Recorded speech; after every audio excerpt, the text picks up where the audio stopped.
जाएंगे। तो उन्होंने कहा उन्हीं आंधियों से बचाने के लिए तो मैं ये कर रहा हूँ।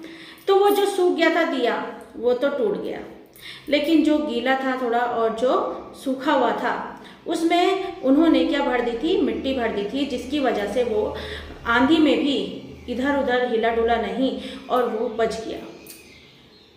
तो यही जो कहने का मतलब है मेरा कि जीवन में जो आंधियाँ आती हैं वो आंधियाँ क्या होती हैं, वो हमारे विचार होते हैं, वो लोगों की थिंकिंग होती है हमारे प्रति कि ये कुछ नहीं कर सकता, वो ऐसी निगेटिविटी होती है जो हमारे दिमाग में बैठी रहती है कि हम कुछ नहीं कर सकते। दोस्तों, हर व्यक्ति को जीवन में हर दिन 24 घंटे मिलते हैं। उन्हीं 24 घंटों में कोई व्यक्ति तो जमीन से लेकर आसमान तक पहुंच जाता है और वही दूसरा व्यक्ति जमीन में ही रह जाता है। हमारा जो असली मकसद होना चाहिए वो ये होना चाहिए कि हमें अपने जीवन में आखिर करना क्या है।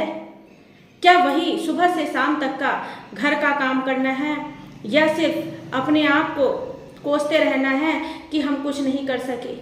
क्या ऐसे ही अपनी ज़िंदगी निकाल देनी है कि हम कुछ नहीं कर सके अपनी ज़िंदगी में?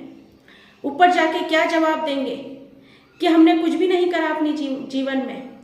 आपके जाने के बाद लोग कुछ दिन रोएंगे, फिर आपको भूल जाएंगे, लेकिन जो आपके कार्य होते हैं वो कार्य आपको हमेशा अमर कर जाते हैं। आप देखते हैं फिल्म इंडस्ट्री में इतने अभिनेता हैं, इतने गायककार हैं जो आज मर गए हैं, कितने साल हो गए हैं उन्हें, लेकिन वही चीज़ अगर हम उनकी देख लेते हैं, गाने देख लेते हैं, उनकी मूवीज़ देख लेते हैं, तो हमें फिर वो याद आ जाते हैं और फिर उनकी मूवी देखकर हमें इंस्पिरेशन मिलती है। हमें ये सीखने के लिए मिलता है कि देखो ये व्यक्ति आज नहीं है, फिर भी इन्होंने अपने जीवन में कितने अच्छे कार्य किए।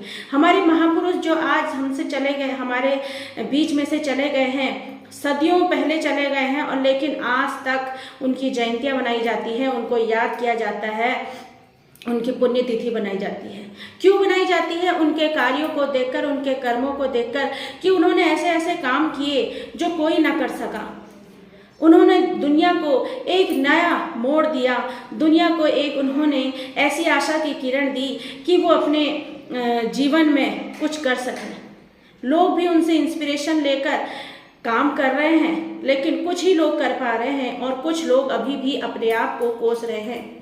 दोस्तों, आप ऐसे लोगों को भी जानते हैं जिनके हाथ नहीं है, पैर नहीं है, सोचने विचारने की शक्ति भी नहीं है, फिर भी वो कुछ ना कुछ ऐसे